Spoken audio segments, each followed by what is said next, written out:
78வது சுதந்திர தினத்துல நம்முடைய நாட்டு பிரதமர் வந்து கொடியேற்றுகிறார் ஒரு பக்கம். இன்னொரு பக்கம் பாத்தீங்கன்னா அதுல இருந்து 4 நாளுக்கு முன்னால ஒரு பெண்ணுடைய வாழ்க்கை இப்படி வந்து கேள்விக்குறியாக மாறிக்கொண்டிருக்கிறது. உண்மையிலேயே ஒரு நாடு சுதந்திரமான நாடு என்று சொல்வதாக இருந்தால் அதற்கு முதல் அளவுகோல் என்ன தெரியுமா?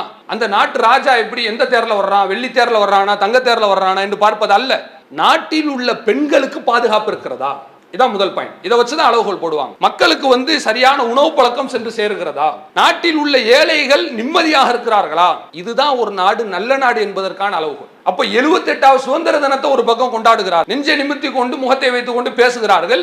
இன்னொரு பக்கம் பார்த்தீர்கள் என்று சொன்னால் ஒரு பெண் அவள் வந்து இறந்து விட்டால், இறந்த பிறகும் கூட நீதி கிடைக்காம இருக்கிற நம்ம பார்க்கிறோம். அப்ப இப்படி எல்லாம் இருந்துச்சுன்னு சொன்னா நாடு சுதந்திரம் பெற்றது என்பதை நம்ம சொல்வதற்கு நமக்கு வந்து தயக்கமாக இருக்கிறது, கூச்சமாக இருக்கிறது. கண்ணியத்திற்குரிய சகோதர சகோதரிகளே, பெரியோர்களே, தாய்மார்களே, கடந்த 3 ஆண்டுகளிலே நம்மை சுற்றி இருக்கக்கூடிய 4 நாடுகளில் மிகப்பெரிய ஆட்சி மாற்றங்கள் ஏற்பட்டிருப்பதை நாம் பார்க்க முடிகிறது. அதாவது இலங்கையிலும் ஆட்சி மாற்றம் ஏற்பட்டிருக்கிறது, அதே போல ஆப்கானிஸ்தானிலும் நடைபெற்றிருக்கிறது, அதே போல இன்றைக்கு வந்து வங்காளதேசத்துல ஏற்பட்டிருக்கிறது, பர்மாவிலும் ஆட்சி மாற்றம் ஏற்பட்டிருக்கிறத நம்ம பார்க்கிறோம். இப்ப இது அனைத்துமே சொல்லக்கூடிய செய்தி ஒன்றுதான். இந்த பிரச்சனைகள் அனைத்துமே ஒரு புள்ளியில் தான் சந்திக்கிறது. அது என்னவென்றால், நாட்டு மக்களின் மீது அளவு கடந்த அடக்குமுறைகள், அது எந்த ரூபத்துல வந்தாலும் சரி, நேரடியாக வந்தாலும் சரி அல்லது மறைமுகமாக வந்தாலும் சரி, கண்டிப்பாக ஒரு நாள் இல்லாவிட்டால் ஒரு நாள் அந்த பிரச்சனை என்பது பூதாகரமாக மாறி முற்றி வெடித்து கடைசியில் அது யார் அந்த பிரச்சனையின் மீது குளிர் காய்ந்து கொண்டிருக்கிறார்களோ அவர்களுக்கு எதிராகவே மாறிவிடும் என்பதுதான் இன்றைக்கு இந்த செய்திகள் சொல்லக்கூடிய ஒரு தகவல். இதை ஏன் தற்பொழுது நம்ம சொல்கிறோம் என்று சொன்னால், இன்றைக்கு நம்முடைய நாட்டில் நடக்கக்கூடிய அரசாங்கத்தினுடைய உதவியோடு நடக்கக்கூடிய திகிடுத்தங்கள், இது அனைத்துமே வந்து சில விஷயங்கள் மனிதர்களை, சாமானியர்களை பாதிக்கிறது என்று நம்ம நினைக்கிறோம். சில விஷயங்கள் வந்து பாதிக்காது, அது ஏதோ படிச்சவங்க பேசிக்கிறாங்க அப்படின்னு நம்ம நினைக்கிறோம். அப்படி நினைக்கக்கூடிய செய்தியில ஒண்ணுதான் இந்த பங்கு சந்தையில நடக்கக்கூடிய சூதாட்டங்கள், அதில் நடக்கக்கூடிய ஊழல் பெருச்சாளிகளினுடைய சேட்டைகள். இப்ப இதுல என்ன நடக்கிறது என்று கேட்டால், கடந்த ஒரு வாரத்துக்கு முன்னால ஹிண்டன்பர்க் என்கிற ஒரு ஆராய்ச்சி நிறுவனம், இவர்கள் வந்து பங்கு சந்தையில பங்குகளை வாங்கி முதலீடும் செய்கிறார்கள், அது குறித்து சில ஆய்வுகளையும் செய்கிறார்கள், அமெரிக்காவை தலைமையிடமாக கொண்டிருக்கிறார்கள். இவன் என்ன பண்றான்னு கேட்டீங்கன்னா, ஒரு குறிப்பிட்ட ஒரு நபர் அதானியினுடைய அந்த நிறுவனத்தை குறித்து, அவர் நிறுவனத்தில் எப்படியெல்லாம் போர்ஜரி நடந்திருக்கிறது என்பதை மக்களுக்கு வெட்ட வெளிச்சமாக்கும் விதமாக பெரிய அளவில் அவர்கள் செய்திகளை எடுத்து வெளியே போட்டுக் கொண்டிருக்கிறார்கள். கடந்த வருடம் ஒரு செய்தியை தேர்தலுக்கு முன்பு போட்டார்கள், இப்போ 2வது ஆய்வு அறிக்கையை அவன் கொடுத்துருக்கிறான். இதை கொடுக்கும்போது நமக்கு என்ன தோணுதுன்னு சொன்னால், ஏதோ ஷேர் மார்க்கெட்டுங்கிறாங்க, அதுங்கிறாங்க, இதுங்கிறாங்க, டஸ்ட் புஸ்ன்னு இங்கிலீஷில் பேசுகிறாங்க, சாமானிய மக்களை இது பாதிக்காதுன்னு நினைக்கிறோம் இல்லையா? நல்ல சாமானிய மக்களை இதுதான் பாதிக்கும். ஏன்னு கேளுங்க, அதாவதுங்க, இந்த அதானி என்கிற ஒரு தனி நபர் இவர் செய்யக்கூடிய ஊழலினால் கடந்த ஆட்சியில, தமிழகத்தினுடைய மாநில ஆட்சியில 6000 கோடி ரூபாய் அளவிற்கு மிகப்பெரிய அளவுல கடன் பற்றாக்குறை வந்திருக்கிறது. 6000 கோடி ரூபாய் அனைத்துமே சமுதாயத்தின் மீது அவர்களுடைய தலையில் தான் வைக்கப்படும். எப்படி வைக்கப்படுகிறது என்று சொன்னால், லோ குவாலிட்டியில உள்ள நிலக்கரியை வாங்குகிறார்கள், கிட்டத்தட்ட 2 அமெரிக்காவினுடைய டாலர் தான். இதை வாங்கி தரமான பொருள் வந்து $98 அந்த நிலக்கரியிலேயே. இவன் வாங்கும் போது லோ குவாலிட்டியை, லோ கிரேட வாங்குறான், விற்கும் போது ஹை குவாலிட்டின்னு சொல்லி பில் பண்றான். கைமாறி வரும்போது இவனுடைய ஆட்களுக்குள்ளே தான் கைமாறுகிறது. அதான் இதுல ரொம்ப வேதனையான விஷயம். அப்போ இப்படி வந்து சீட்டிங் பண்ணி இவர்கள் பெரிய அளவில் அதுல லாபம் சம்பாதிக்கிறார்கள். இப்ப அரசாங்கம் வந்து வாங்கி விட்டது என்பது வேறு, ஆனா அதை வாங்கி புழக்கப்படுத்தணும்னு சொன்னா அந்த ஹை குவாலிட்டியினுடைய அந்த பவர் வந்து இதுல கிடைக்கல, லோ குவாலிட்டி அளவுக்கு தான் வருகிறது.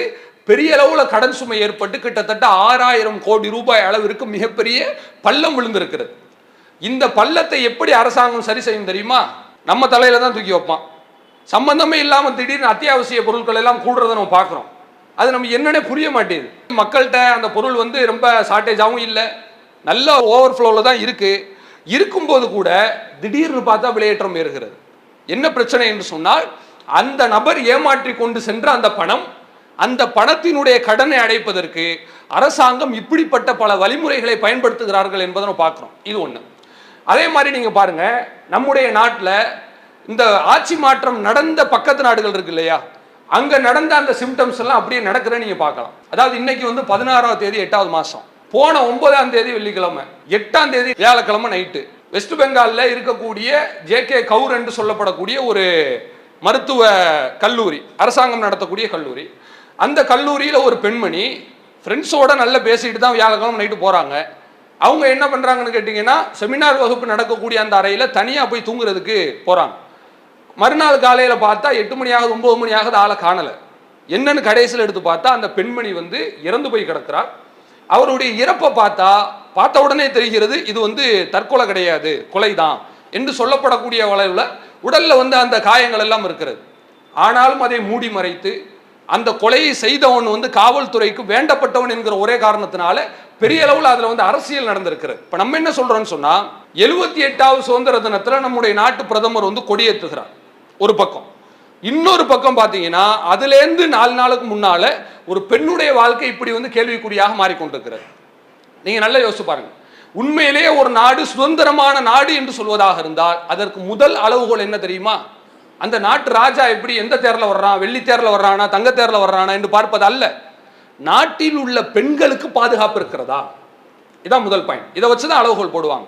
மக்களுக்கு வந்து சரியான உணவு பழக்கம் சென்று சேருகிறதா, நாட்டில் உள்ள ஏழைகள் நிம்மதியாக இருக்கிறார்களா, இதுதான் ஒரு நாடு நல்ல நாடு என்பதற்கான அளவுகோல். அப்ப 78வது சுதந்திர தினத்தை ஒரு பக்கம் கொண்டாடுகிறார்கள், நெஞ்சை நிமித்தி கொண்டு முகத்தை வைத்துக் கொண்டு பேசுகிறார்கள்.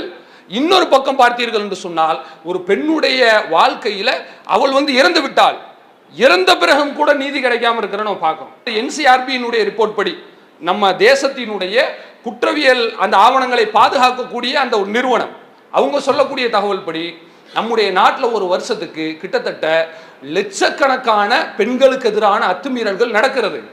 அதுல குறிப்பா சொல்ல போனா ஒவ்வொரு மணி நேரத்திலையும் கிட்டத்தட்ட 30க்கும் மேற்பட்ட பெண்கள் தவறாக நடத்தப்படுகிறார்கள். ஒரு நொடி பொழுதுல 3லிருந்து 8 பெண்கள் தவறாக தாக்குதல் நடத்தப்படுகிறார்கள். இப்ப நம்ம பேசிக்கிட்டு இருக்கோம் இல்லைங்க, இந்த அட் செகண்ட்ல நீங்க பாத்தீங்கன்னு சொன்னா எங்கேயாவது இந்தியாவில் நடந்துகிட்டு இருக்கும். இது வந்து ரெக்கார்டு வாய்ஸா, அன்ரெக்கார்டா இருக்கிறத நீங்க எடுத்து பார்த்தீங்கன்னு வச்சுக்கோங்க, சொல்லவே முடியாது, எங்கேயோ போயிடும். அப்ப இப்படி எல்லாம் இருந்துச்சுன்னு சொன்னா நாடு சுதந்திரம் பெற்றது என்பதை நம்ம சொல்வதற்கு நமக்கு வந்து தயக்கமாக இருக்கிறது, கூச்சமாக இருக்கிறது. இப்படிப்பட்ட சூழ்நிலை மாறவில்லை என்று சொன்னால் அண்டை நாடுகளை நம்ம பார்க்கிறோம், அதே நிலை இங்கும் வராது என்று சொல்வதற்கு எந்த விதமான உத்தரவாதமும் கிடையாது. பக்கத்து நாடுகள்ல பல பிரச்சனைகளால் இந்த ஆட்சி மாற்றம் வந்திருக்கிறது. அதே பிரச்சனை நம்முடைய நாடும் கடந்த 10 ஆண்டு காலங்களாக சகித்து கொண்டு மிகப்பெரிய அளவில் நம்முடைய மனதில் போட்டு உருட்டி கொண்டு வாழ்ந்து கொண்டிருக்கிறோம். இப்படிப்பட்ட சூழ்நிலை மாற வேண்டும் என்பதுதான் ஜனநாயகத்தின் மீது நம்பிக்கை உள்ள அறிவுஜீவிகள் அனைவரும் நம்பக்கூடிய ஒரு சிந்தனையாக இருக்கிறது. எனவே அந்த சூழல் ஏற்பட்டால் மட்டும்தான் நாட்டு மக்களுக்கும் நிம்மதி, நாடும் நல்ல சுதந்திரம் பெற்ற நல்ல நாடாக இருக்கிறது என்பதற்கான அளவுகோல் என்பதை நாம் புரிந்து கொண்டு நம்மால் இயன்ற அளவிற்கு நம்மால் யாருக்கும் துன்பம் விளைவிக்காமல், அதே போல துன்பம் விளைவிக்கக்கூடிய நேரங்களில் அதை தடுத்து சரியான ஒரு சமுதாயத்தை கட்டமைக்கக்கூடிய நன்மக்களாக நாம் இருப்பதற்கு அல்லாஹ் ரப்புல் ஆலமீன் நம் அனைவருக்கும் வாய்ப்பளிப்பானாக. வாஹிர் தஅவானானில் அல்ஹம்துலில்லாஹி ரப்பில் ஆலமீன். அஸ்ஸலாமு அலைக்கும் வரஹ்மத்துல்லாஹி வபரகாத்துஹு. இஸ்லாம் மற்றும் சமுதாய செய்திகளை அறிந்து கொள்ள தமிழ்நாடு தௌஹீத் ஜமாஅத் யூடியூப் பக்கத்தை உடனடியாக சப்ஸ்கிரைப் செய்து கொள்ளுங்கள். மேலும் பெல் பட்டனையும் கிளிக் செய்து கொள்ளுங்கள்.